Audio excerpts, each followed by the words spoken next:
So hello everyone, I welcome you all. Now let us continue with the revision series in fact and business head को अपन पिछली बार continue कर रहे थे, तो अब आगे उसको और कंटिन्यू कर लेते हैं। तो मैं आपको पिछली बार बता रहा था कि देखिए गिवन 3 ऐसे केसेस होते हैं जहां पर गिवन रेट से हमको कम डिप्रिसिएशन मिलता है। One of the cases asset is acquired and used for less than 180 days. So if the asset is acquired in the previous year, used for less than 180 days and it forms part of the closing block balance, तो ऐसी case में जो भी given rate of depreciation है उससे हमको आधा depreciation मिलता है। फिर अगला केस एक आता है प्रोपोर्शनेट डिप्रिसिएशन का। तो प्रोपोर्शनेट डिप्रिसिएशन का जो बेसिक फिलॉसफी है वो ये है कि प्रोपोर्शनेट डिप्रिसिएशन मिलता है in the case of business reorganisation. तो if there is an amalgamation, demerger, succession of company with LLP, या फिर amalgamation, demerger of cooperative bank, या partnership form is converted to a company, or a proprietary concern is converted to a company, or any other type of succession happens except death of the assessee. तो किसी भी तरह से business reorganisation हो रहा है तो उस केस में क्या होगा कि जिस साल रीऑर्गेनाइजेशन हुआ है उस साल डिप्रिसिएशन किसको मिलेगा, ओल्ड असेसी को मिलेगा या न्यू असेसी को मिलेगा। ए लिमिटेड अमालगमेट हो गई बी लिमिटेड में, तो अब जिस साल अमालगमेशन हुआ उस साल डिप्रिसिएशन ए लिमिटेड को मिलेगा या बी लिमिटेड को। तो उनका ये सिंपल कहना है कि ऐसा मान लो कि कोई अमालगमेशन हुआ ही नहीं है और आप डिप्रिसिएशन दोनों में बांट दो। तो assuming that no reorganization has taken place, depreciation निकालो। जो भी डिप्रिसिएशन आएगा दोनों एंटरप्राइजेस में प्रो रेटा बेसिस पे प्रोपोर्शनेटली बांट दिया जाएगा नंबर ऑफ डेज में। जिस कंपनी ने, जिस असेसी ने जितने दिन उस असेट को यूज किया है उस असेसी को उतने दिन का डिप्रिसिएशन मिल जाएगा। So depending on the number of days, जिसने भी उस असेट को जितने भी दिन यूज किया है उतने दिन का उनको डिप्रिसिएशन मिल जाएगा। That is the proposition of proportionate depreciation. उसके बाद एक और केस आता है जहां पर गिवन रेट से हमको कम डिप्रिसिएशन मिलेगा and that is a personal use of the asset.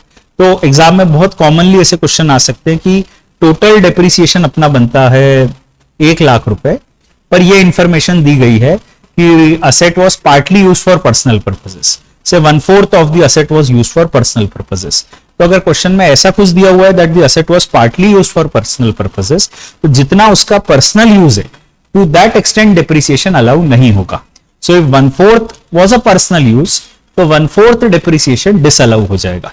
तो जो भी हमारा डिप्रिसिएशन बना उसका 1/4 डिसअलाउ हो जाएगा। That is the simple rule we have कि अगर पर्सनल यूज हुआ है तो जितना पर्सनल एलिमेंट है to that extent depreciation disallow हो जाएगा। प्लस उसमें एक एक्सटेंडेड बात यह है कि मान लो डिप्रिसिएशन बना 1 लाख, 1/4 डिसअलाउ हो गया तो 75,000 ही डिप्रिसिएशन अलाउ हुआ। अब डिप्रिसिएशन तो 75,000 अलाउ हुआ, ब्लॉक में से कितना माइनस होगा, 1 लाख माइनस होगा या 75,000? तो उसका जवाब यह है कि ब्लॉक में से भी 75,000 ही माइनस होगा, क्योंकि the word used is depreciation actually allowed. तो वो डिप्रिसिएशन जो एक्चुअली अलाउ हुआ है केवल उतना डिप्रिसिएशन ही ब्लॉक में से माइनस होता है। तो मान लो 75,000 अलाउ हुआ है तो 75,000 ही ब्लॉक में से माइनस होगा। So that is another proposition which is there. अब जनरली जो भी गिवन रेट ऑफ डिप्रिसिएशन है हमें उस रेट पे डिप्रिसिएशन मिलता है। 3 ऐसे केसेस जहां पर गिवन रेट से कम डिप्रिसिएशन मिलता है, मैंने आपको तीनों केसेस बताए, ठीक है। Proportionate depreciation, less than 180 days और personal use of the asset. अब एक ऐसा केस आता है जहां पर गिवन रेट से ज्यादा डिप्रिसिएशन हमको मिलने की बात आती है, that is additional depreciation, enhanced depreciation और इनिशियल डिप्रिसिएशन। तो ये जो कंसेप्ट है एडिशनल डिप्रिसिएशन, एनहांस्ड डिप्रिसिएशन या इनिशियल डिप्रिसिएशन का, ये क्या है? Basically they wanted to encourage the manufacturing industry. तो उनका ये कहना है कि मैन्युफैक्चरिंग इंडस्ट्री में एलिजिबल असेसी तो सब हैं, individual, HUF, AOP, BOI, company firm, resident, non resident, सभी असेसीज के केस में अगर आप मैन्युफैक्चरिंग बिजनेस कर रहे हो, if you are engaged in the business of manufacture or production of article or thing or generation of power or generation and distribution of power or transmission of power, तो अगर आप engaged हैं किसी भी तरह के इन बिजनेस में से, या तो पावर बिजनेस में या फिर मैन्युफैक्चरिंग बिजनेस में, अगर आप इनमें से किसी भी बिजनेस में एंगेज्ड हैं तो ऐसी परिस्थिति में आपको, अगर आप न्यू असेट खरीदते हैं, new plant and machinery, so number 1 you are engaged in manufacturing business, number 2 you purchase plant and machinery, तो बिल्डिंग, फर्नीचर और इंटेंजिबल्स पर एडिशनल डिप्रिसिएशन नहीं मिलेगा। एडिशनल डिप्रिसिएशन मिलेगा सिर्फ प्लांट पर, वो भी नई होनी चाहिए, सेकेंड हैंड नहीं होनी चाहिए। और डिसक्वालिफाइड में से कोई प्लांट नहीं होनी चाहिए, सेकेंड हैंड नहीं होनी चाहिए, ऑफिस अप्लायंस नहीं होना चाहिए, plant installed at office, residence और गेस्ट हाउस नहीं होना चाहिए, या शिप, एयरक्राफ्ट और रोड ट्रांसपोर्ट व्हीकल नहीं होना चाहिए। इन डिसक्वालिफाइड असेट के अलावा आपको कोई असेट आपने खरीदा, ठीक है, so you are any assessee who is engaged in a manufacturing business, आप ने एंगेज्ड है in the business of manufacture or production of article or thing, new plant and machinery आपने एक्वायर किया, एंड लास्ट कंडीशन इज ये disqualified नहीं है, second hand नहीं है, ऑफिस अप्लायंस नहीं है, asset installed at office, residence, guest house और शिप, एयरक्राफ्ट और रोड ट्रांसपोर्ट व्हीकल नहीं है। अगर ऐसा है तो आपको एडिशनल डिप्रिसिएशन मिलेगा 20% ऑफ कॉस्ट। तो जो भी आपने प्लांट खरीदा उस प्लांट की कॉस्ट का 20% आपको एडिशनल डिप्रिसिएशन मिलेगा। सो 20% is the additional depreciation of the cost. और फिर लेस देन 180 डेज के केस में, if the asset is acquired and used for less than 180 days, तो 10% ऑफ कॉस्ट इस साल मिल जाएगा, 10% ऑफ कॉस्ट अगले साल मिल जाएगा। So that is another proposition which is there. तो वैसे 20% ऑफ कॉस्ट एडिशनल डिप्रिसिएशन रहेगा, पर मान लो लेस देन 180 डेज है तो आधा इस साल ले लेना, आधा अगले साल ले लेना। होपफुली आपने ऐसे क्वेश्चंस किए होंगे क्लास में कि जहां आप क्या करते थे कि लेस देन 180 डेज है तो एडिशनल डिप्रिसिएशन आधा इस साल दे देते थे और उसको मार्क करके रख लेते थे कि अच्छा आधा अभी दिया तो आधा अगले साल हमको देना है, तो अगले साल भी 10% ऑफ कॉस्ट आप एडिशनल डिप्रिसिएशन ध्यान रख के दे देते थे। एडिशनल डिप्रिसिएशन इनिशियल ईयर्स में ही मिलता है बिकॉज इट्स 20% और 10% व्हाटसोएवर ऑफ कॉस्ट, तो इनिशियल ईयर्स में ही मिलता है। दूसरा यह है कि कॉस्ट का है तो WDV से कोई लेना देना नहीं, ये एक रिपीटेशन है, एक ये पॉइंट इररिलेवेंट है, पहले हुआ करता था, ये जबरदस्ती यहां पर दिया हुआ है, ठीक है। तो बहुत सारे एग्जांपल्स हम क्लास में करते हैं, एक बार वो एग्जांपल जरूर देख लेना, dealing with normal depreciation, additional depreciation, less than 180 days, more than 180 days, asset transfer कर दिया, वो सारी सिचुएशंस को लेकर हम एग्जांपल्स करते हैं, तो वो एग्जांपल्स आपको देखना चाहिए। अब अगली बात आती है कि जनरली तो अपन WDV method of depreciation follow करते हैं, however in the power generation business we follow SLM method of depreciation. तो वैसे WDV पावर जनरेशन बिजनेस में we follow SLM at our choice, it's optional. तो if assessee engaged in the business of power generation, they have a choice to follow SLM system. SLM system में historical cost पर ही हर साल depreciation मिलेगा और ये option once in a lifetime है। तो जब हमने बिजनेस चालू किया, फर्स्ट ईयर ऑफ बिजनेस में हम डिसाइड करेंगे कि हम SLM फॉलो करेंगे या WDV। तो फर्स्ट ईयर ऑफ बिजनेस में हमने डिसाइड किया कि SLM फॉलो करेंगे, तो जीवन भर SLM फॉलो करेंगे। फर्स्ट ईयर ऑफ बिजनेस में हमने डिसाइड किया कि WDV फॉलो करेंगे, तो जीवन भर WDV फॉलो करेंगे। ब्लॉक ऑफ असेट कंसेप्ट नहीं लगेगा, इंडिविजुअल असेट पे डिप्रिसिएशन मिलेगा SLM बेसिस पे, एडिशनल डिप्रिसिएशन मिलता होगा तो मिल जाएगा SLM बेसिस में। अब अगर असेट को सब्सिक्वेंटली बेचते, तो मान लो असेट को खरीदा था 10 लाख में, अभी WDV है 6 लाख, WDV मतलब अनअमोर्टाइज्ड पोर्शन। अगर WDV से कम में बेचते हैं, 4 लाख में बेचते हैं, 2 लाख का लॉस होता है, तो ये लॉस बिजनेस हेड में अलाउ होगा, इसको नाम देंगे टर्मिनल डिडक्शन। अगर WDV से ज्यादा में बेचते हैं कॉस्ट तक, तो WDV और कॉस्ट के बीच का जो प्रॉफिट होगा वो टैक्सेबल होगा बिजनेस हेड में, उसको हम नाम देंगे, we will name it as balancing charge.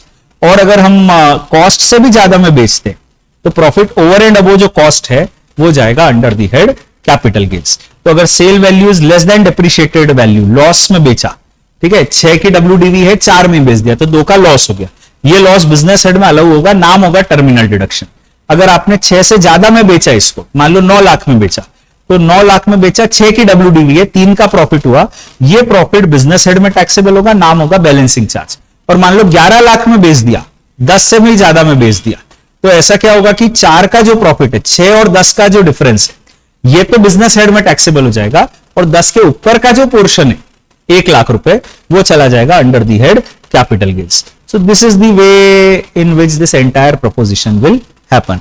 और फिर अगली एक चीज ये दी हुई है कि कैपिटल गेन ये शॉर्ट टर्म भी हो सकता है, लॉन्ग टर्म भी हो सकता है, depending on the holding period. It's not कि कैपिटल गेन हमेशा यहां पर शॉर्ट टर्म ही होगा, जैसे WDV में तो ऐसे ही होता है ना, कैपिटल गेन हमेशा शॉर्ट टर्म ही होता है, यहां ऐसा नहीं होगा। अच्छा, डेप्रिसिएशन को लेकर 3-4 और छोटी छोटी बातें दी गई है। एक तो ये दिया हुआ है कि depreciation is a mandatory claim, so if you like it और you don't like it, you have to claim the deduction of depreciation, it's not optional. तो डेप्रिसिएशन क्लेम करना एक कंपलसरी क्लेम है, मैंडेटरी क्लेम है, आपको claim करना ही पड़ेगा।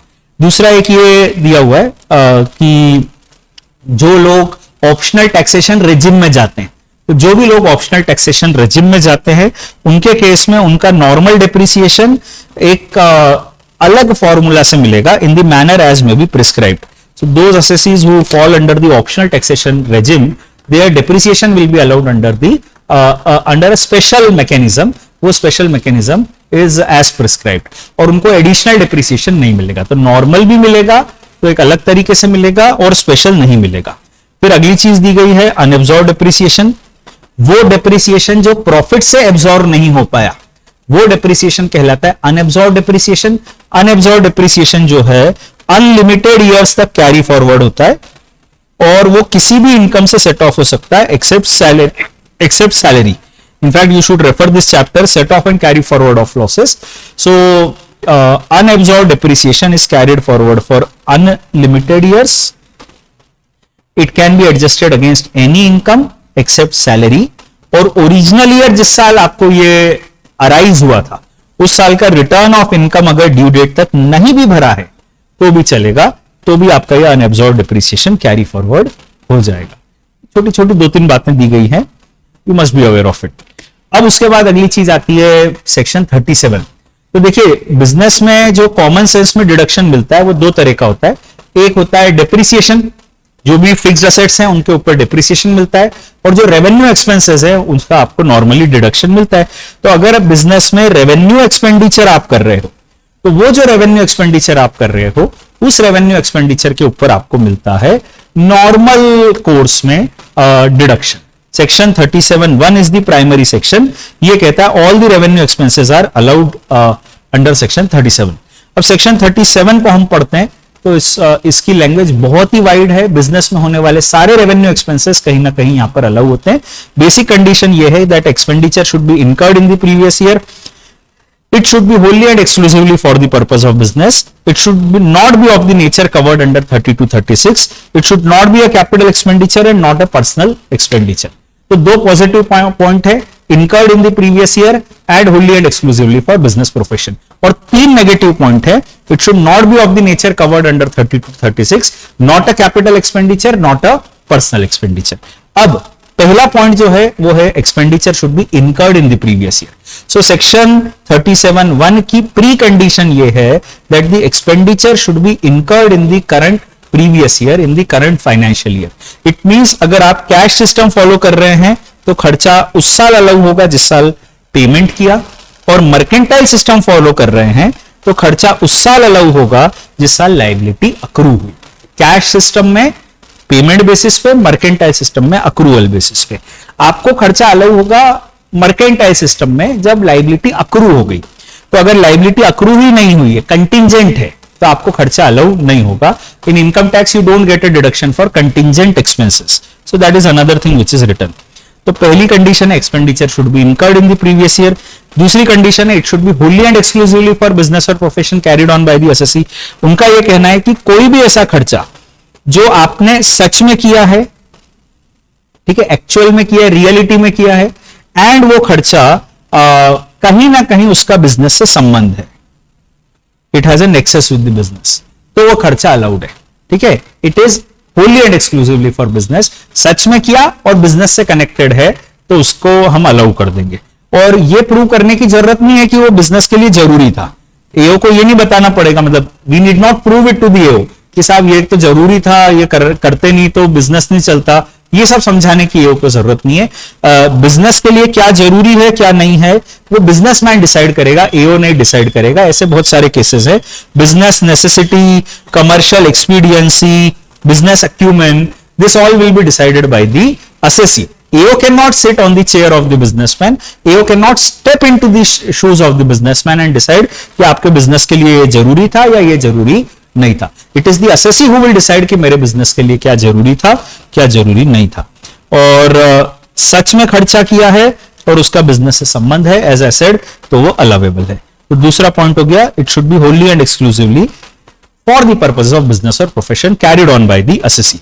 एक दो बातें और लिखी गई है, देखिए एक तो ये लिखा है कि इलीगल एक्सपेंसेस अलाउ नहीं होंगे, तो वो खर्चे जो प्रोहिबिटेड बाय लॉ है for something which is an offence, illegal expenses allow नहीं होंगे। तो हम लोग अक्सर ऐसा कहते हैं कि अगर कोई पेनल्टी है तो वो अलाउ नहीं होगी, अगर कोई फाइन है तो वो अलाउ नहीं होगा, पर अगर कोई इंटरेस्ट है तो वो अलाउ होगा। ऐसी चीज जो कि आपने for something which is prohibited by law, law उसको प्रोहिबिट करता है, अलाउ नहीं करता है कि ये नहीं कर सकते, ऐसा कहता है। तो if you do something which is prohibited by law तो फिर वो डिसअलाउ हो जाएगा, and if you do something which is permitted by the law तो वो अलाउ हो जाएगा। तो आपको ये देखना पड़ेगा कि क्या वो चीज करना प्रोहिबिटेड बाय लॉ है, जैसे गुनाह किया तो पेनल्टी वेनल्टी लगती है, तो वो पेनल्टी वगैरह जो है वो डिसअलाउ हो जाएगी, पर अगर कोई ब्याज वगैरह है तो वो अलाउ हो जाएगा। ठीक है, लेट पेमेंट कुछ किया और उसका ब्याज है तो वो अलाउ हो जाएगा। फिर आता है एक्सप्लेनेशन 2, एक और दिया हुआ है, उसमें ये दिया हुआ है कि जो भी सीएसआर के खर्चे होते हैं, कंपनी के केस में होता है, अपने लिए इतना रेलेवेंट नहीं है सीए इंटर में, तो उसमें ये दिया हुआ है कि अगर मान लो कोई कंपनी है और वो कंपनीज एक्ट के सेक्शन 136 के अंतर्गत सीएसआर का खर्चा करती है, तो ऐसी परिस्थिति में वो खर्चा जो है that will not be allowable. That is given in explanation 2। CSR का जो खर्चा है वो सेक्शन 37 में अलाउड नहीं होगा। उसका कहने का मतलब ये है कि 37 में अलाउ नहीं होगा, कहीं और अलाउ हो सकता है तो वहां देख लेना, एटलीस्ट 37 में तो अलाउ नहीं होगा। फिर अगली कंडीशन दी गई है कि expenditure should not be covered under 30 to 36। अगर वो खर्चा ऑलरेडी 30 to 36 में कवर्ड है तो वहां क्लेम कर लो, यहां क्यों क्लेम करना चाहते हो, डबल थोड़ी मिल जाएगा। तो अगर एक खर्चा है जो ऑलरेडी 30 to 36 में कवर्ड है, उसका डिडक्शन हमको 37 में नहीं मिलेगा। और अगर एक्सपेंडिचर कैपिटल है तो उसका डिडक्शन नहीं मिलेगा। कैपिटल एक्सपेंडिचर पे डिप्रिसिएशन मिलता है, यहां डिडक्शन नहीं मिलेगा। और यह भी दिया हुआ है कि पर्सनल नहीं होना चाहिए। तो सेकंड और फिफ्थ पॉइंट एक ही है। सेकंड पॉइंट कहता है कि बिजनेस का होना चाहिए, it should be wholly and exclusively for business, और फिफ्थ पॉइंट कहता है it should not be a personal expenditure. कुल मिला के तो एक ही बात है ना। Second point says it should be wholly and exclusively for business, and fifth point says it should not be a personal effect. The net effect of this is ultimately expenditure will be allowed if it is related to your business. तो ये section 37(1) है। दुनिया के तमाम खर्चे इसमें follow हो जाते हैं। बेसिकली जो भी इलीगल वगैरह है वो छोड़ दो, बाकी तो सब कवर हो जाते हैं, सारे रेवेन्यू एक्सपेंसेस। अब बिजनेस हेड में अलाउेबल क्या है अपन ने देख लिया। कैपिटल एक्सपेंडिचर पे मिल जाता है डिप्रिसिएशन, रेवेन्यू एक्सपेंडिचर अलाउड है एज सच। अब उसके बाद अगली चीज आती है डिसअलावेंसेस। तो एक ये डिसअलावेंस दिया है सेक्शन 37(2)(b) में। इसमें कहा गया है कि अगर आप पॉलिटिकल पार्टी के सोवेनियर में एडवर्टाइजमेंट का खर्चा करते हैं, पॉलिटिकल पार्टी के सोवेनियर में एडवर्टाइजमेंट का खर्चा करते हैं, तो वो एक्सपेंडिचर आपको डिसअलाउ हो जाएगा। तो मान लो अपना कोई बिजनेस है, अपन ने किसी पॉलिटिकल पार्टी की मैगजीन में, पत्रिका में अपन ने एडवर्टाइजमेंट दे दिया, वो एडवर्टाइजमेंट अपने बिजनेस का खर्चा है, उनका कहना है हम उसका डिडक्शन नहीं देंगे। So any expenditure on souvenir in of a political party that is not allowable. ठीक है, एक बात बता देता हूं कि उसका डिडक्शन बिजनेस हेड में नहीं मिलेगा, पर it's like a donation to political party, तो उसका डिडक्शन सेक्शन 80 GGB और 80 GGC में मिल सकता है। इफेक्टिवली करना क्या है अपने को कि मान लो किसी पॉलिटिकल पार्टी के सोवेनियर में एडवर्टाइजमेंट दे दिया, तो उसको बिजनेस हेड में एड बैक कर देना और उसको 80 GGB GGC में माइनस कर देना। इन अ नटशेल डिडक्शन मिल जाएगा, पर उसका प्रेजेंटेशन कैसे करना है, बिजनेस हेड से हटा के उसको 80 GGB GGC में लाके अलाउ करना है। अगला सेक्शन आता है सेक्शन 40A। सेक्शन 40A जो है उसके अंतर्गत दिया हुआ है कि टैक्स रिलेटेड कुछ डिसअलावेंसेस दिए, जैसे एक तो दिया हुआ है कि income tax, wealth tax and interest on income tax and interest on wealth tax shell be disallowed. तो ये बात क्लियर कर लो, इनकम टैक्स डिसअलाउ होगा। इनकम टैक्स अगर P&L में डेबिटेड है तो ऐड बैक कर देना, वेल्थ टैक्स अगर P&L में डेबिटेड है तो ऐड बैक कर देना, interest on income tax P&L में डेबिटेड है तो ऐड बैक कर देना, interest on wealth tax P&L में डेबिटेड है तो ऐड बैक कर देना। एक ये जो नाम लिखा हुआ है इसको भी ऐड बैक कर देना, tax on non monetary perquisite paid by the employer. Salary head का रिवीजन देख लेना, उसमें ये डिस्कशन है कि ये होता क्या है, tax on non monetary perquisite paid by the employer. तो जो भी है उसको बिजनेस हेड में डिसअलाउ कर देना। एम्प्लॉयर के लिए वो डिसअलाउ हो जाता है, एम्प्लॉय के लिए बता देता हूं वो एग्जम्प्ट हो जाता है। ठीक है, तो tax on non monetary perquisite paid by the employer add back कर देना। अब उसके बाद टीडीएस के कंप्लायंस को लेकर उन्होंने कुछ प्रोविजन दिए कि अगर आपने टीडीएस का डिफॉल्ट किया तो हम आपका खर्चा डिसअलाउ कर देंगे। पहला सेक्शन इस सीरीज में है 40A1। So if you have made any payment to a non resident, ठीक है, you are a businessman, you have made a payment to a non resident, आपने नॉन रेसिडेंट को पेमेंट किया जिसपे टीडीएस काटने की आपकी ऑब्लिगेशन थी, ये पेमेंट है except salary. Assessee has made a payment to non resident except salary, salary छोड़ के आपने किसी और नेचर का पेमेंट नॉन रेसिडेंट को किया, आपको उस पर टीडीएस काटने की ऑब्लिगेशन थी। लॉ ये कहता है कि आप टीडीएस काटो और काट के जमा करो। टीडीएस कब तक काटो? टीडीएस काटो till the year end, you have to deduct TDS in the previous year. और जमा कब तक करो? Up to the due date of filing of return.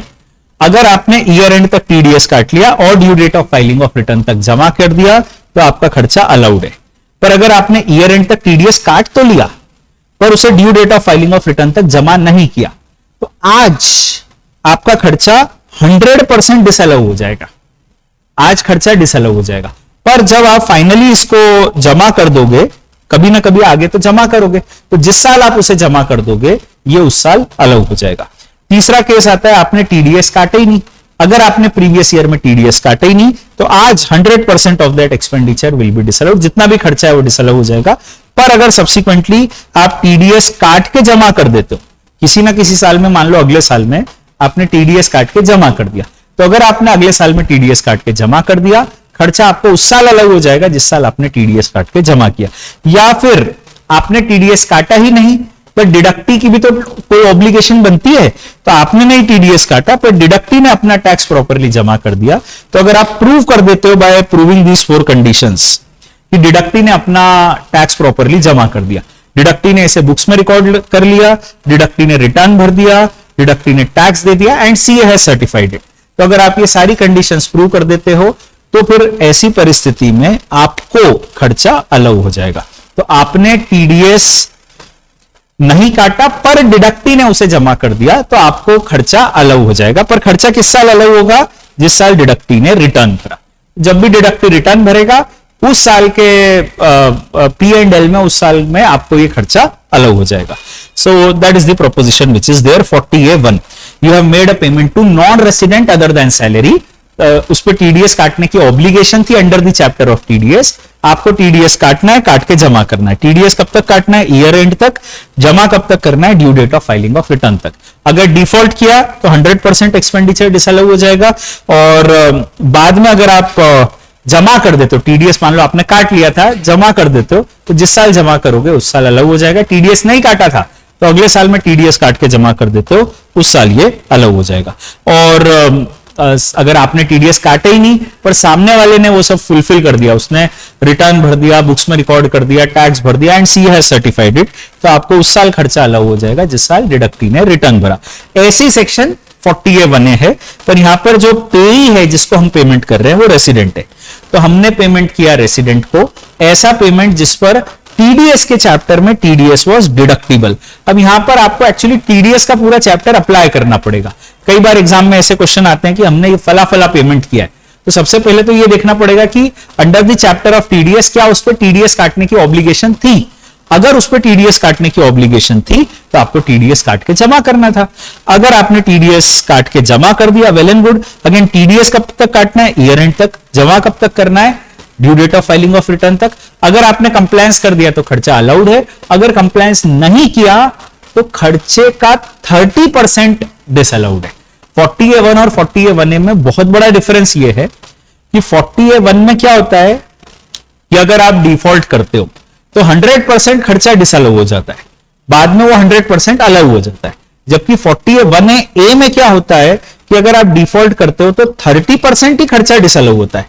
तो मैं ऐसा कहता हूं हमेशा कि 40A1 में 100% of the expenditure is disputed, जबकि 40A1A में 30% of the expenditure is disputed.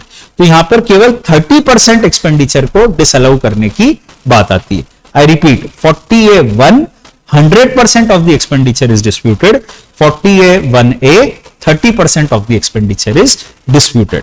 तो अभी यहां पर क्या है कि अगर आपने प्रीवियस ईयर में टीडीएस काट लिया और due date of filing of return तक जमा कर दिया तो अलाउड है। प्रीवियस ईयर में टीडीएस काट लिया पर due date of filing of return तक जमा नहीं किया तो आज 30% ऑफ द एक्सपेंडिचर डिसअलाउ हो जाएगा।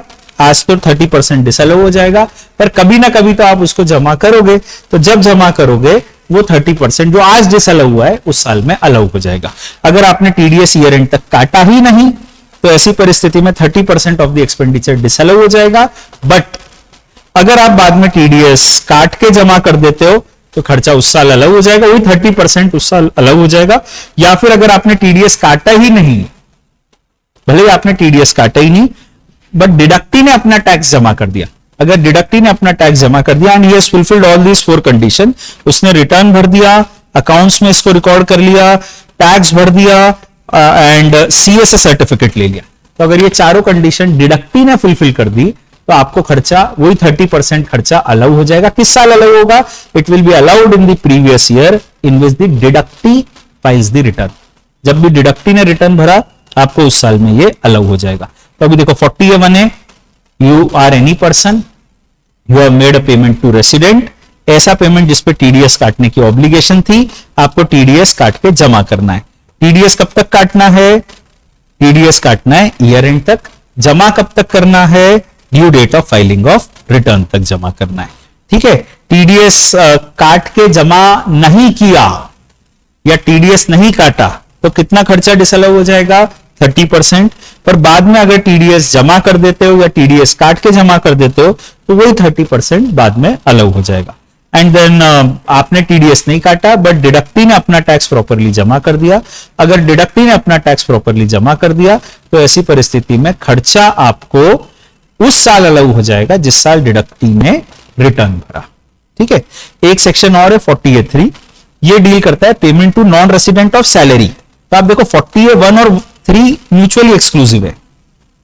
40A1 कहता है payment to non resident other than salary और 40A3 कहता है payment to non resident of salary, तो कोई कॉन्फ्लिक्ट नहीं है। अब हम ये कह रहे हैं कि 40A3 you have made a payment to non resident of salary, आपने नॉन रेसिडेंट को सैलरी पे किया एस जिसके ऊपर आपको टीडीएस काटने की ऑब्लिगेशन थी, you had to deduct TDS. अब आपको करना क्या है? आपको टीडीएस काटना है या जमा करना है। तो अगर आपने टीडीएस काट लिया या जमा कर दिया तो खर्चा अलग हो जाएगा। तो मैंने ऐसा कुछ चार्ट बनाया कि मान लो अपन ने टीडीएस काट के जमा भी कर दिया, खर्चा अलग। टीडीएस सिर्फ काट लिया तो भी खर्चा अलग, या टीडीएस अपनी जेब से जमा कर दिया तो भी खर्चा अलग।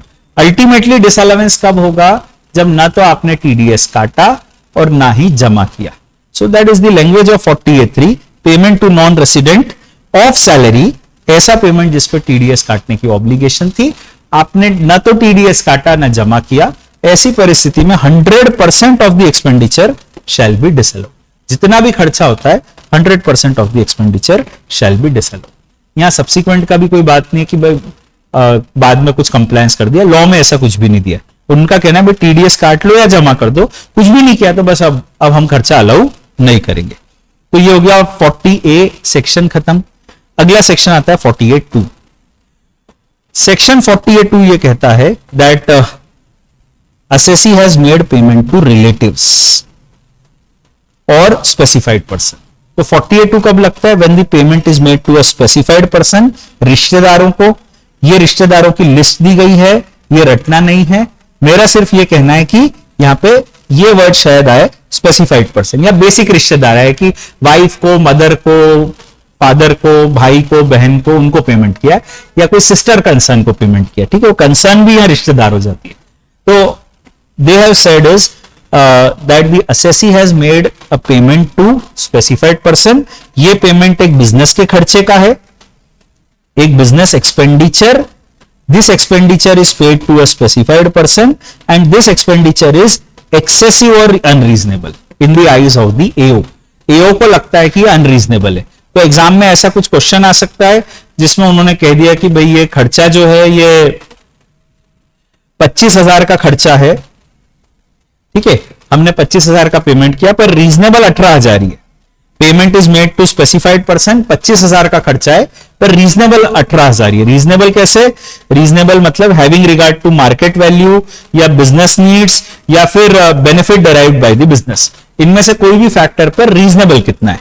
तो उनका कहना है कि आपने खर्चा तो किया 25,000 पर रीजनेबल है 18,000, तो आपको 18,000 ही अलाउ होगा, जो 7,000 और डेबिटेड है वो डिसअलाउ हो जाएगा। तो जो डेबिटेड है उसको ऐड बैक कर देना, that is what they are trying to put up. So the point is basically if you have made a payment to a specified person and the payment is excessive or unreasonable, that unreasonable portion shall be disallowed. That is the proposition. ठीक है, उसके बाद अगला section आता है 40A3। Section 40A3 की philosophy है that assessee has incurred any expenditure, that expenditure is aggregate of the payment or aggregate of payment to a person in a single day is more than rupees 10,000। तो हमने single person को single day में 10,000 से ऊपर का खर्चा किया and the payment is otherwise than by account paid cheque, account paid draft, electronic clearing system और any other prescribe mode of payment. तो basically their target point is कि हमने स्पेसिफाइड पर्सन को हमने सिंगल पर्सन को single day में single expenditure का payment, एक व्यक्ति को सिंगल डे में सिंगल एक्सपेंडिचर का जो पेमेंट है वो 10,000 से ऊपर किया and the payment is otherwise than by account paid cheque, account paid draft और electronic clearing system. Banking channel को हमने स्किप कर दिया, कैश में पेमेंट किया। They wanted to demote the cash system. तो उनका कहना है कि अगर आप सिंगल पर्सन को सिंगल एक्सपेंडिचर का payment otherwise than by these modes करते हो तो आपका ये खर्चा डिसअलाउ हो जाएगा। That is the point. ठीक है, तो अभी क्वेश्चन में आप ये देखना है कि कोई 10,000 से ऊपर का खर्चा है क्या। अगर वो 10,000 से ऊपर का खर्चा है तो it should be by banking channels. अगर वो बैंकिंग चैनल से नहीं है, जो भी अपना खर्चा है वो डिसअलाउ हो जाएगा। The expenditure shall be disallowed. वैसे ये लिमिट 10,000 है, पर the payment is made for hiring, leasing, flying of goods carriages, so instead of 10,000 you will take 35,000। So that is another proposition which is given. Single person को single day में single expenditure का payment 10,000 से ज्यादा है, otherwise than by account पे cheque, खर्चा disallow हो जाएगा। और अगर ये hiring, leasing, flying of goods कैरियजेस के लिए मतलब फ्रेट वगैरह का खर्चा है, तो फ्रेट वगैरह के खर्चे में इस 10,000 की जगह हम लिमिट ले लेंगे 35,000। तो 35,000 तक कैश चलेगा। 35,000 से ऊपर है तो कैश नहीं चलेगा। तो 35,000 के ऊपर का खर्चा है तो फिर डिसअलाउ हो जाएगा। अच्छा, एक बात यहाँ पे कॉमन बड़ी क्वेश्चन आता है कि साहब हमने 15,000 का खर्चा है, कैश में पेमेंट कर दिया। 15,000 का खर्चा है, कैश में पेमेंट कर दिया। अब क्वेश्चन ये है कि खर्चा तो डिसअलाउ होगा, डिसअलाउ कितना होगा? पूरा 15 होगा या 5,000 होगा? That is amount over and about 10,000। तो पूरा 15 डिसअलाउ होगा या 5,000 होगा? तो उसका सिंपल आंसर है कि अगर 10,000 से ऊपर खर्चा है, कैश में पेमेंट किया, तो पूरा 15,000 डिसअलाउ हो जाएगा in this example. So you have to remember this small point. Sometimes they come across this issue कि भैया डिसअलाउ कितना होगा? पूरा 15,000 डिसअलाउ होगा। अच्छा, यहाँ पर छोटी छोटी बातें कि एक तो it should B an expenditure. Expenditure मतलब अलाउेबल बिजनेस एक्सपेंडिचर। तो अगर वो कोई पर्सनल एक्सपेंडिचर है, इलीगल एक्सपेंडिचर है, ठीक है, अगर वो ऐसा खर्चा है जो बिजनेस का है ही नहीं मतलब, तो फिर उसमें डिसअलावेंस नहीं होगा। अगर फिक्स्ड एसेट खरीद रहे हो कैश में ओवर एंड अबाउट 10,000 तो उसमें डिप्रिसिएशन डिसअलाउ हो जाएगा, ये लिखा हुआ है। ठीक है, ये आपको अदरवाइज शायद पता हो। अपन ने वहां पे डिप्रिसिएशन में भी ये पॉइंट आया था कि अगर आप फिक्स्ड एसेट खरीद रहे हो कैश में over and about the limit of 40A3 तो उस पर डिप्रिसिएशन आपको डिसअलाउ हो जाता है। यहां भी वो बात उन्होंने कही है कि भाई depreciation on that fixed asset shell be disallowed. ये कुछ एग्जांपल थे, आपने होपफुली ये किए होंगे। Single day, single person, single expenditure, 10,000 से ऊपर का कैश पेमेंट, खर्चा डिसअलाउड है। और इन द केस ऑफ फ्रेट 35,000 से ऊपर का कैश पेमेंट, खर्चा डिसअलाउड है। ये एक पॉइंट दिया हुआ है कि देखो मान लो ओरिजिनल ईयर फाइनेंशियल ईयर था 19-20, इसमें अपने को खर्चा अलाउ हो गया। ओरिजिनल ईयर 19-20 था, खर्चा अलाउ हो गया। तब तक अपन ने पेमेंट किया नहीं था, अक्रूवल बेसिस पे खर्चा अलाउ हो गया। सब्सिक्वेंटली 20-21 में पेमेंट किया और तब पेमेंट किया कैश में, तो खर्चा डिसअलाउ होना चाहिए। अब क्या करोगे? 19-20 में खर्चा किया था, उस साल तो खर्चा अलाउ हो चुका है। अब 20-21 में जब आप कैश में पेमेंट करोगे तो क्या होगा, क्या आपको खर्चा अलाउ होगा या नहीं होगा? तो उनका यह कहना है कि भाई मान लो आप बाद में कोई पेमेंट करते हो, 20-21 में आपने पेमेंट किया कैश में, तो ऐसी परिस्थिति में यह होगा in the year of payment this amount will be treated as income. Original year 19-20 में खर्चा अलाउ हो गया, तब तक पेमेंट नहीं किया था तो तब तो कहानी हो गई।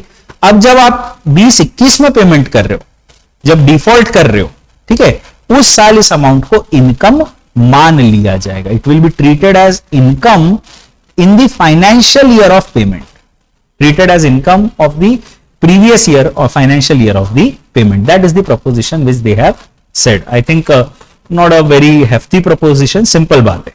अच्छा, एक ये कहना है उनका, देखो वैसे तो 40A3 सेक्शन है और 40A3 क्या कहता है, सिंगल पर्सन को सिंगल डे में 10,000 से ऊपर का पेमेंट करते हो तो खर्चा डिसअलाउ होने की बात करता है 40A3, अगर वो अदरवाइज देन बाय अकाउंट पे चेक ड्राफ्ट है।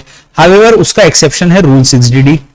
एज पर रूल 6DD भले ही सिंगल पर्सन को सिंगल डे में सिंगल एक्सपेंडिचर का पेमेंट है तो भी खर्चा डिसअलाउ नहीं होगा। सिंगल पर्सन है, सिंगल डे है, सिंगल एक्सपेंडिचर है तो भी खर्चा डिसअलाउ नहीं होगा, भले ही कैश में है। एक्सेप्शंस टू सेक्शन 40A3 है और इसमें पहला एक्सेप्शन दिया हुआ है, इन केस में डिसअलावेंस नहीं होगा, ठीक है।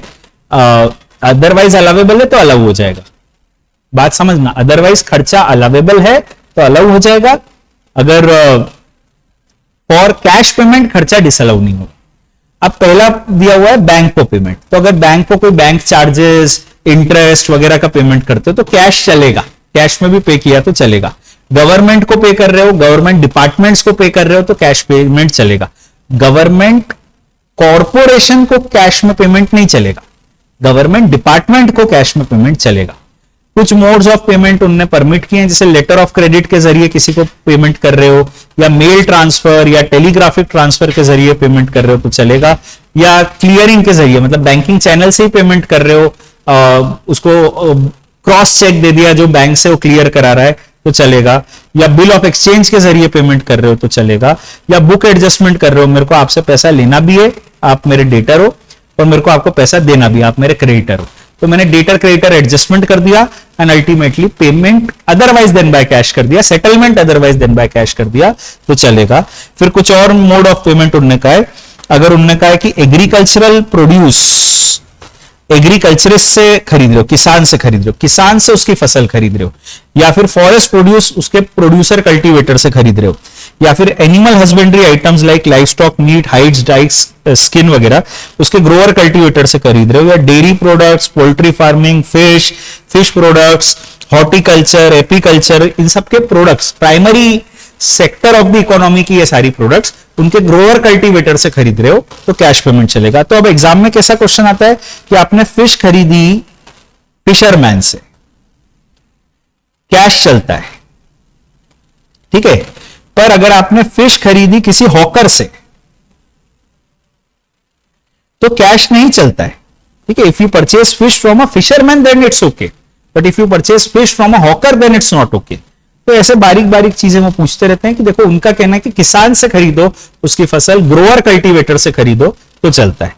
अब उसके बाद एक और पॉइंट दिया हुआ है, एक्सेप्शन जहां पर कैश पेमेंट चलेगा। तो अगर आप ऐसी इंडस्ट्री से कुछ खरीद रहे हो where the production is without the aid of power, तो प्रोडक्शन होता है जैसे कोई हैंडलूम वगैरह कुछ बनाता है, ऐसी industry where it is a cottage industry where the production is without the aid of power, तो वहां कैश पेमेंट चलेगा, ठीक है। फिर उसके बाद उन्होंने कहा कि अगर मनी चेंजर है, कोई फॉरेन करेंसी देके रुपीज लेता है या रुपीज देके फॉरेन करेंसी देता है, तो ऐसा कोई मनी चेंजर है तो उसका जो कमीशन होता है, ये कमीशन आपका खर्चा है, ये कमीशन उसको कैश में दे दोगे तो चलेगा। आप तो डॉलर दे रहे हो, रुपए ले रहे हो, तो कमीशन काट के वो सारा कर रहा है ना, कमीशन काट के आपको रुपए देगा, तो ऐसी परिस्थिति में अलग से आप उसको कैश नहीं दोगे। तो उनका ये कहना है कि भाई ऐसी परिस्थिति में जो है चलेगा। तो what the proposition they have said is कि authorised money changer currency dealer को कैश में कमीशन वगैरह पेमेंट करोगे चलेगा। फिर अगर प्रिंसिपल ने एजेंट को पैसा दिया, एजेंट प्रिंसिपल के बिहाफ पे गुड्स खरीद रहा है, ठीक है, एजेंट के थ्रू पेमेंट किया जा रहा है कैश में तो चलेगा।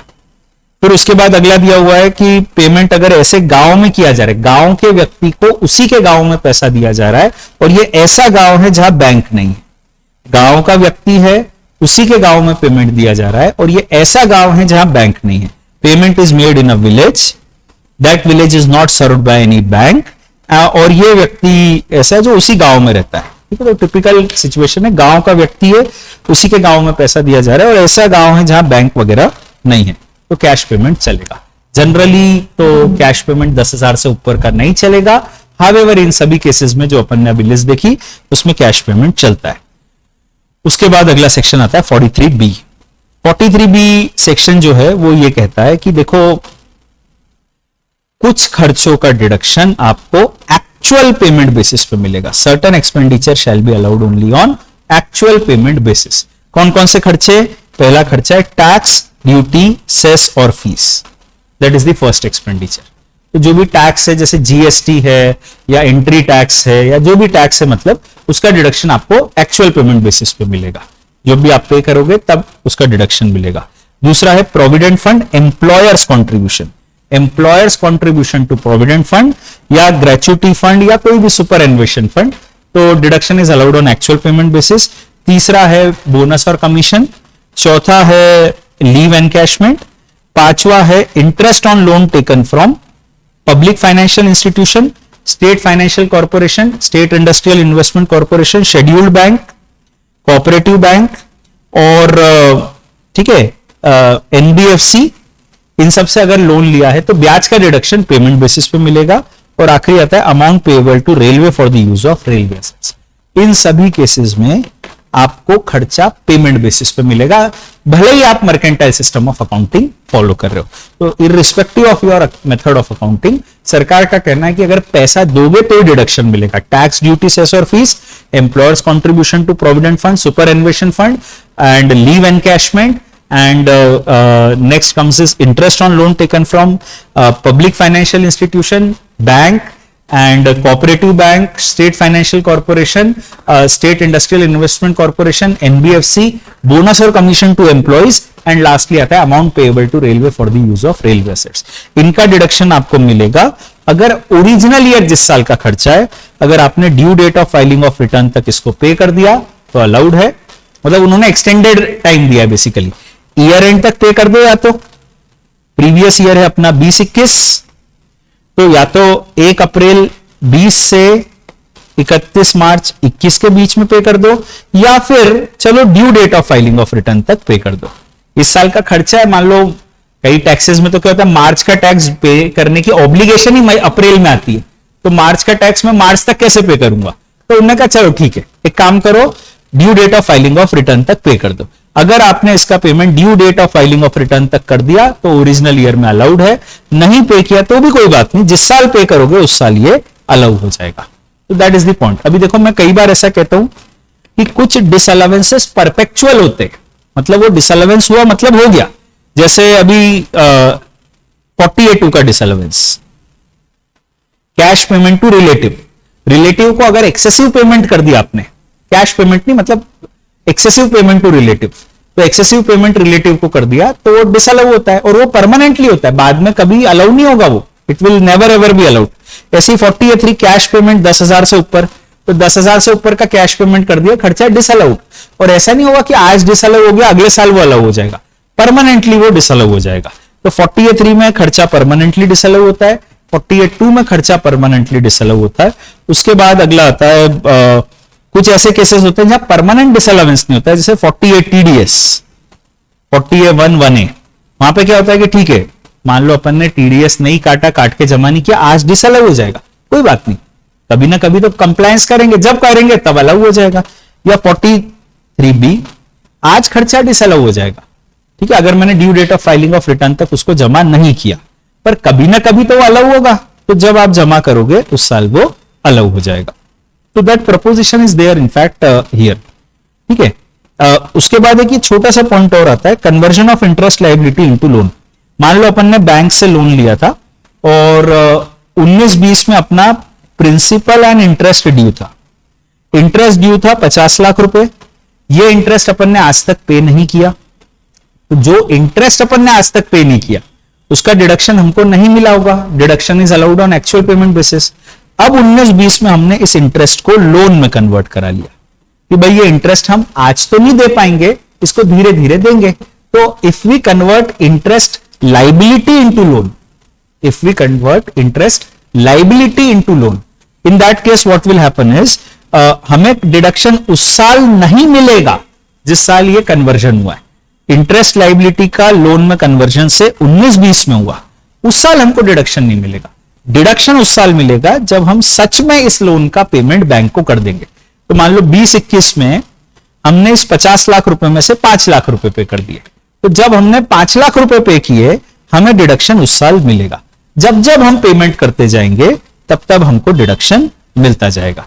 The simple rule is if you convert the interest liability into loan, deduction is not allowed in that year. जब कन्वर्जन किया तब अलाउड नहीं है, डिडक्शन तब मिलेगा जब आपने एक्चुअली उसका पेमेंट सच में बैंक को कर दिया। तो ये प्रपोजिशन और दिया हुआ है, इसके साथ ये प्रोविजन भी हो गया। एक छोटा सा प्रोविजन और है, और ये प्रोविजन है डीम्ड बिजनेस इनकम, सेक्शन 41(1). अब ये जो सेक्शन है 41(1), इसमें दिया हुआ है बेसिकली 4-5 पॉइंट्स दिए। एक तो दिया है बैड डेट्स रिकवरी, तो अगर बैड डेट्स आपको हुई थी तो बैड डेट्स का डिडक्शन आपको मिल जाता है। सेक्शन आगे अपन बात करते, प्रायोरिटी 2 में 36(1)(7), बैड डेट्स हुई थी तो डिडक्शन मिल जाता है, तो बैड डेट्स रिकवर हुई तो वो टैक्सेबल होना चाहिए। ठीक है, तो यहां एक ये दिया हुआ है bad debts recovery is deemed to be your income. दूसरा दिया हुआ है साइंटिफिक रिसर्च कैपिटल एक्सपेंडिचर। तो अगर साइंटिफिक, ये अपन ने अभी थोड़ी देर मतलब ये बात पढ़ना है प्रायोरिटी 2 में। इसमें बेसिकली ये होता है कि साइंटिफिक रिसर्च असेट को हम अगर बेच देते हैं तो उससे जो प्रॉफिट होता है वो बिजनेस हेड में टैक्सेबल होता है। साइंटिफिक रिसर्च के असेट को बेच देते उससे जो प्रॉफिट होता है that is taxable under business head. ऐसे ही ये पावर जनरेशन की बात अभी थोड़ी देर पहले की, कि पावर जनरेशन के असेट को बेच देते हैं तो इनकम होती है, तो that is called as balancing charge. That balancing charge is taxable under the head business profession. SLM method में अगर हमने असेट को बेचा तो बेच के प्रॉफिट हुआ, वो प्रॉफिट बिजनेस हेड में टैक्सेबल होता है। वो प्रॉफिट बिजनेस हेड में टैक्सेबल तो होता है, पर कहां दिया है सेक्शन आज मैं आपको बता रहा हूं, अभी बता रहा हूं 41(1). और एक ये दिया हुआ है सीजेशन और रेमिशन ऑफ ट्रेडिंग लायबिलिटी। पहले हमने एक खर्चा बुक किया था, इस खर्चे का डिडक्शन हम ले चुके थे, बाद में जाके हो सकता है कि ये खर्चे का हमको पेमेंट नहीं करना पड़ा। खर्चे का पेमेंट नहीं करना पड़ा तो हम उसको राइट ऑफ कर लेंगे, मतलब इनकम मान लेंगे उसको। तो जब हम उसको इनकम मान लेंगे तो इनकम टैक्स का लॉ भी ये कहता है it will be deemed to be your income. आपने पहले एक खर्चे का डिडक्शन ले लिया, से अपने एग्जांपल में 19-20 में डिडक्शन ले लिया, प्रॉफिट में से कम कर लिया, लेटर ऑन आपको इसका पेमेंट करना ही नहीं पड़ा। तो जब करना ही नहीं पड़ा तो वो डिडक्शन गलत लिया था, तो वो अमाउंट को अब इनकम मान लिया जाएगा। So earlier you have claimed any amount as an expenditure, now क्योंकि आपको उसका पेमेंट नहीं करना पड़ा, it is treated as your income. Any remission और सेसेशन ऑफ ट्रेडिंग लायबिलिटी, वो लायबिलिटी अब सीज हो गई, खत्म हो गई, उसका पेमेंट नहीं करना पड़ा, तो उस अमाउंट को आपकी इनकम मान लिया जाएगा। अच्छा, एक चीज यहां पर ये दी हुई है कि आपने उसको बुक्स में राइट ऑफ कर लिया, उसे इनकम मान लिया, तो उसे इनकम मान लिया जाएगा, और हमें एओ को यह प्रूव करने की जरूरत नहीं है कि वो सच में लायबिलिटी खत्म हो गई है। ठीक है, उसको ये लोग कहते हैं यूनिलेटरल राइट ऑफ कर देने को भी इनकम मान लिया जाएगा। अगर आपने उसे यूनिलेटरली राइट ऑफ कर दिया है तो उसे भी इनकम मान लिया जाएगा। मतलब मैंने अपनी बुक्स में उसको खत्म कर दिया, कहानी खत्म। ठीक है, एओ की यह जिम्मेदारी नहीं है कि वो प्रूव करता बैठे कि ये सच में लायबिलिटी सीज टू एग्जिस्ट है। एओ की ऐसी कोई जिम्मेदारी नहीं। अगर मैंने उसमें बुक्स में राइट ऑफ कर लिया, बस it will be deemed to be my income. So that is the proposition which is there. इसके साथ priority 1 of the business head हो जाता है। Then we have priority 2। अभी आज यहीं रुक जाते हैं, कल अपन priority 2 of the business head कर लेंगे नेक्स्ट लेक्चर में। नेक्स्ट लेक्चर कल ही दे दूंगा, डोंट वरी अबाउट इट। उसमें अपन प्रायोरिटी 2 कर लेंगे सो दैट बिजनेस हेड अपना पूरा खत्म हो जाए। Thank you very much. मेरी एक एडवाइस है, हर लेक्चर के आखिरी में कहता हूं कि जो भी आप वीडियो सुन रहे हो कोशिश करो कि उसको मल्टीपल टाइम सुनो। ठीक है, उसको बार बार रिपीट करो। उसके अलावा ये कहता हूं कि नोट साथ में रखो, कोशिश करो खुद से बोल सको। ठीक है, जब आप प्रोविजन रिवाइज कर रहे हो कोशिश ये होनी चाहिए कि अपने को रटा जाए, सिर्फ सुनना नहीं है, तो अपन बोले उसको, कोशिश करें, that is what you can do. So that's it. All the very best to you. Thank you very much.